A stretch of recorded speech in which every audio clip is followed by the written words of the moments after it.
Well, hello there. As you can probably tell from the surroundings here, it's pretty much the end of autumn by now. We're pretty much done with all the really spectacular foliage. But so what I do oftentimes this point is to come down to a place like this, which is the Lake Wilderness Golf Course for Frisbee golf. And I try to see what little bits of color I can find, part of which is looking down at the ground here. And so I'm going to be wandering through here at this point and see what I can find.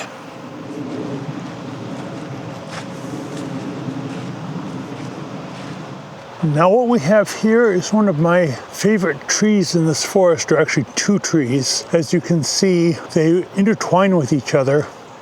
And the lower part of them here, where you actually have them both curving in together and with branches that seem to be reaching toward each other, is something I've always referred to as the dancers. I've taken several photos of these before, and I'm going to try to take a few more now. Now, when I take shots here, I normally try to avoid the sky as much as possible, but I don't think that's going to be possible today. Plus, it seems to be sort of blue with a few patchy clouds, so I don't think it's as likely to blow out as ever. But here is obviously a composition I've got with the trees on the third lines, and it's a 1/15 of a second, f11, and I'm going to be shooting this with circular polarizer.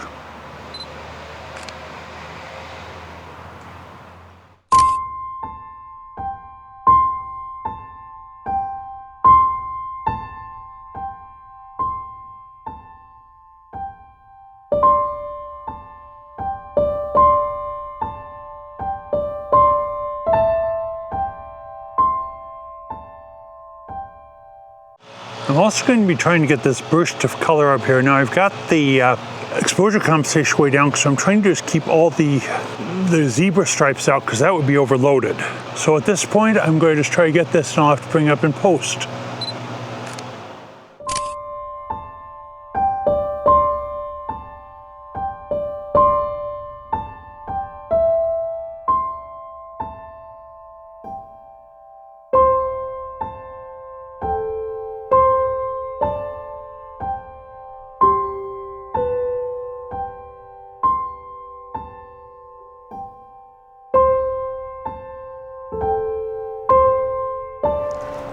I'm also over here going to be getting a shot of the details on this tree with the moss and the vegetation growing out of it.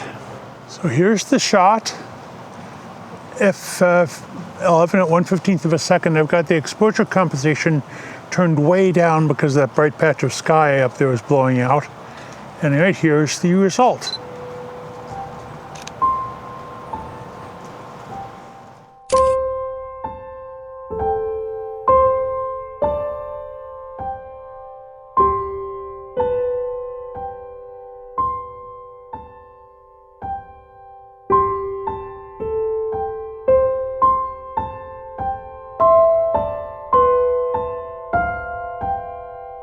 Now, one of the more interesting things at this late part of autumn you can find is the ground. There'll be lots and lots of leaves, obviously fallen, of different colors overlapping.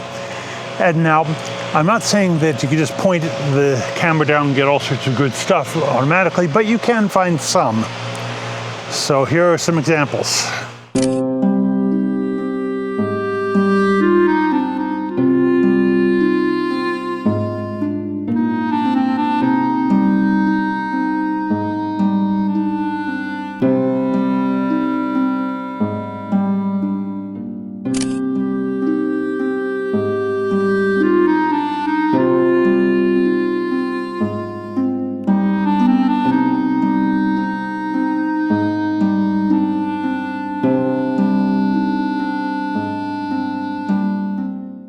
Now, one thing that's really helpful if you look down at the ground is to find one large, very colorful leaf, maybe two of them, that will stand out from the brown behind it, and see what we can get from there. For example, here I've got a very large and very nice looking maple leaf with some with a lichen covered branch next to it, and I'm just trying to see what I can get out of this one.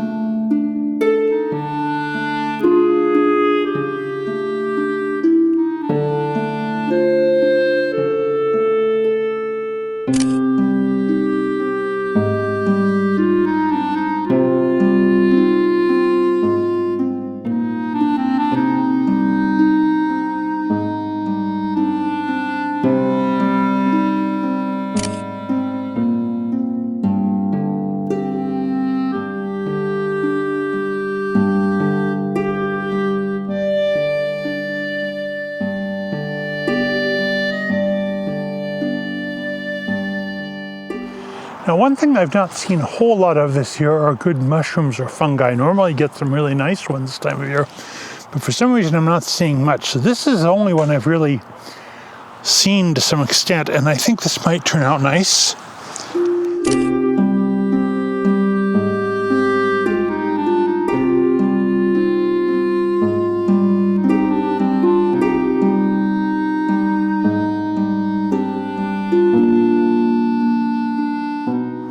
Here I have a pair of leaves that are catching the light quite well. I think they might make for a good vertical composition at this point.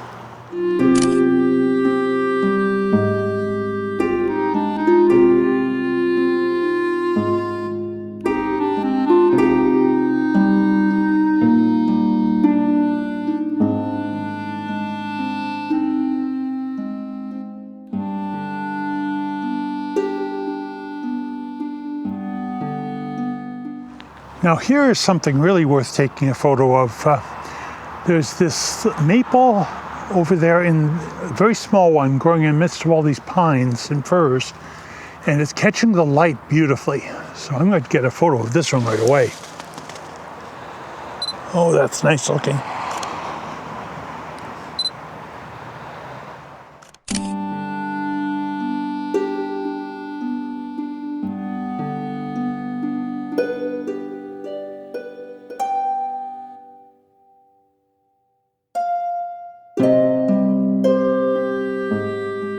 Meanwhile, all I can do right now is to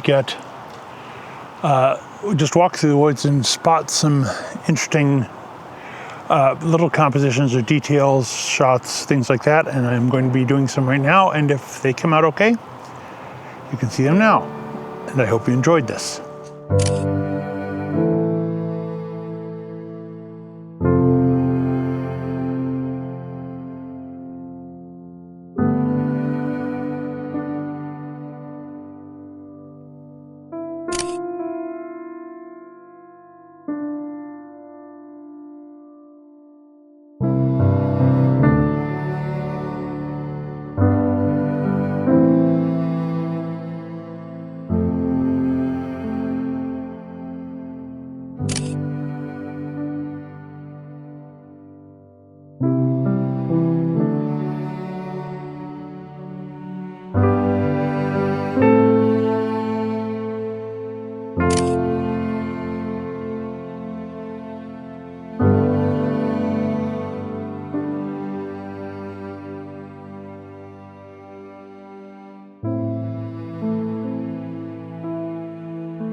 And with that, autumn came to an end.